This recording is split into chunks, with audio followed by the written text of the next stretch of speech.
Hello. சொல்லு Aravind. Ajay bro எப்படி இருக்கீங்க? நல்லாவே இல்லல.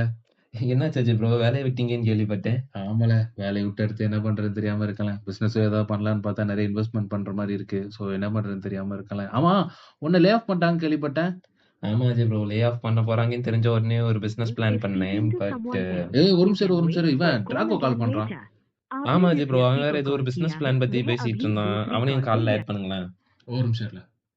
டிராகோ. அஜய் ப்ரோ என்ன பண்றீங்க? இல்லை, இவன் டார்வின் கால் பண்ணான். பேசிட்டு இருந்தேன். அவன் ஏதோ உன்கிட்ட ஏதோ கேட்கணும்னு இருந்தான். உன்னையும் கான்ஃபரன்ஸ்ல ஆட் பண்ணட்டுமா? Okay bro. டார்வின் டிராகோ வந்துட்டால. டார்வின் ப்ரோ, ஏய் டிராகோ, ரீசெண்டா என்கிட்ட ஒரு பிசினஸ் பத்தி பேசிட்டு இருந்தியே, அது என்ன ஆச்சுது? இது ஒர்க் அவுட் ஆகல ப்ரோ. வேற ஏதாவது பண்ணலாம்னாலும் தனியா பண்ற மாதிரி இருக்கு. என்ன பண்றதுனே தெரியல ப்ரோ. அப்ப சேர்ந்து பண்ணா உனக்கு ஓகேவா? ஓகே ப்ரோ, எனக்கு டபுள் ஓகே. என்கிட்ட ஒரு பிளான் இருக்கு, நம்ம நேர்ல பேசுவோம். ஓகே. ஓகே.